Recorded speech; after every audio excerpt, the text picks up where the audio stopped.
चलिए फ्रेंड्स, आज मैं लाया हूं आपके लिए डेफिनिट इंटीग्रेशन के दो क्वेश्चन।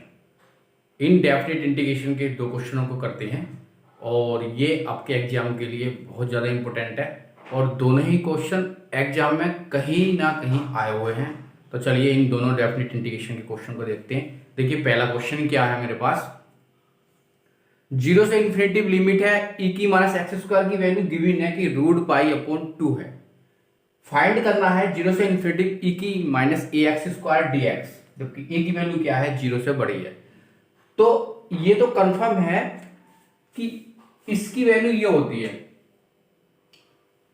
ई की minus x square D x का इंटीग्रेशन रूट पाई अपॉन 2 होता है।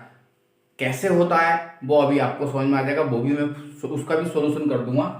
या बात एक ही है कि अगर मैं इसे सोल्व करूंगा तो ये आ जाएगा, या फिर मैं इसे सोल्व करूंगा ई की माइनस ए एक्स स्क्वायर डी एक्स, तो भी वही बात है क्योंकि दोनों का सोल्यूशन सेम ही है। यहाँ पे आप एक्स स्क्वायर को टी मान लीजिए, यहाँ पे आप ए एक्स स्क्वायर को टी मान लीजिए। एक्स स्क्वायर को टी मानेंगे, सोल्व करेंगे, रूट पाई अपॉन 2 आ जाएगा। और यहाँ पे ए एक्स स्क्वायर को टी मानेंगे, सोल्व करेंगे तो सॉल्यूशन मिल जाएगा आपको। तो दोनों का करने का तरीका एक ही है। तो क्वेश्चन में दे रखा था कि दिस एंड दिस, तो फाइंड दिस। तो मैं इसे सोल्व करके दिखा देता हूं आपको। देखिए पहला क्वेश्चन है मेरे पास, जीरो से इन्फिनिटी की वैल्यू मैं निकालना जा रहा हूं ए की माइनस ए एक्स स्क्वायर और डी एक्स। तो इसके लिए मैं क्या करूंगा, ए एक्स स्क्वायर को टी मान लूंगा, ए एक्स स्क्वायर को टी मान लूंगा, तो एक्स स्क्वायर बराबर हो जाएगा टी अपॉन ए। ठीक है, इसका मैं डिफरेंशियल भी कर सकता करूंगा तो 2x dx बराबर हो जाएगा dt अपॉन ए। और अगर यहां से dx की वैल्यू निकालूंगा तो dt अपॉन 2ax मुझे मिल जाएगी। और यहां से x की वैल्यू भी अगर निकालना चाहूं तो t अपॉन a का अंडर रूट मिल जाएगा। अगर जरूरत पड़ेगी तो इसका भी यूज कर लेंगे। क्वेश्चन पर पहुंचते हैं। क्वेश्चन पर अगर हम पहुंचते हैं तो लिमिट अगर चेंज कर देते हैं तो लिमिट वही रहेगी, जीरो पे जीरो और इन्फिनिटी पे इन्फिनिटी। e की माइनस ए एक्स स्क्वायर, इसे मैंने माना e की माइनस टी, और dx की वैल्यू मेरे पास कितनी आई है, dt अपॉन 2ax आ गई है। ठीक है, अब मैं थोड़ा सा इसे और कर लेता हूं, इसे मैं और सॉल्व कर लेता हूं। जीरो से इन्फिनिटी e की माइनस टी। अब मुझे सबको ना यहाँ पर t में ही कन्वर्ट करना पड़ेगा, तो dt अपॉन 2a, और मैं x की वैल्यू रख देता हूं t अपॉन ए, कितनी, t अपॉन ए, दोनों के दोनों स्क्वायर रूट में है। x की वैल्यू t अपॉन ए रख दी। चलिए अब मैं थोड़ा सा आगे करूं इसे अगर, तो मेरे पास कितना मिलेगा, a का स्क्वायर रूट अपॉन 2a, तो मैं बाहर निकाल लेता हूं क्योंकि मुझे इसकी कोई जरूरत है ही नहीं।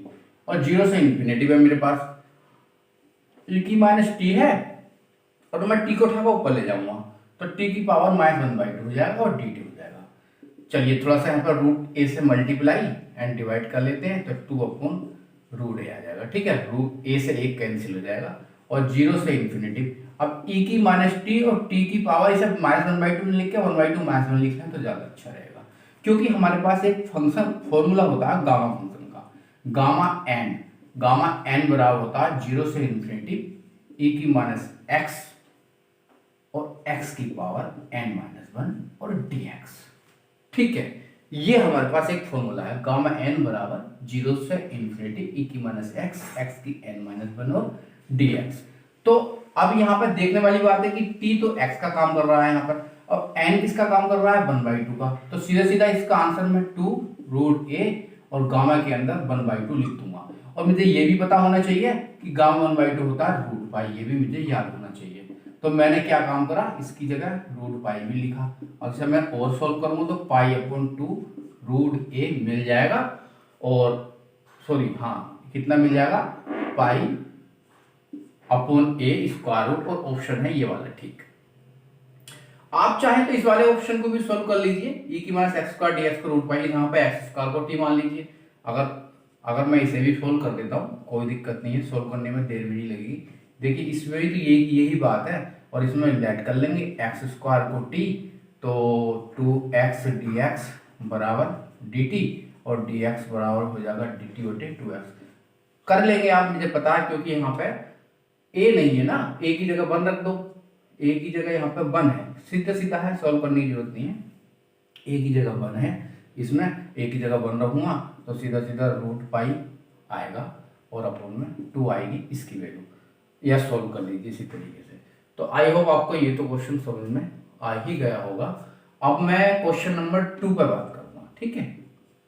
अब मैं क्वेश्चन नंबर 2 पर बात करूं तो मेरे पास क्वेश्चन नंबर 2 है 0 से 1.5 एक्स स्क्वायर ग्रेटेस्ट इंटीजर और डीएक्स, ठीक है। मैं इस पे बात करूंगा, ये हमारा ग्रेटेस्ट इंटीजर है। अब मेरा ये जो ग्रेटेस्ट इंटीजर है, मैं देखिए मेरे पास लिमिट, मैं इसे पहले ब्रेक करूंगा, बाद में ग्रेटेस्ट इंटीजर का यूज करूंगा। तो 0 से 1.5 के बीच में मुझे इसे ब्रेक करना है, 0 से 1.5 के बीच में, ठीक है। अब 0 से 1.5 के बीच में क्या क्या आ सकता है, कौन कौन सी क्वांटिटी आ रही है, वो मुझे लिखनी है। वहां पर मैं सब जगह ब्रेक कर दूंगा। देखिए 0 से 1.5 के बीच में एक तो 1 आएगा, चाहे तो ग्रेटेस्ट इंटीजर में एक्स स्क्वायर हो, चाहे ग्रेटेस्ट इंटीजर में एक्स हो, स्क्वायर रूट एक्स हो, चाहे कुछ भी हो, 1 पे तो ब्रेक होना ही होना है। इसके बाद देखिए एक्स स्क्वायर है, 0 से 1.5 के बीच में ऐसी कोई क्वांटिटी है, ऐसा कोई स्क्वायर रूट है जिसका हम स्क्वायर कर दें और वो 1.5 से कम ही रह जाए, ठीक है। ठीक है, रूट टू की वैल्यू होती है 1.414। तो रूट टू भी एक आता है, रूट टू भी एक आता है। रूट टू इसलिए लिया गया है क्योंकि रूट टू की वैल्यू जो है 1.5 से कम है और स्क्वायर भी लगा हुआ है, तो रूट टू भी हम ले सकते हैं। रूट टू की वैल्यू 1.5 से कम है, तो हम इसे 0, 1, रूट टू और 1.5 में इसे ब्रेक करेंगे।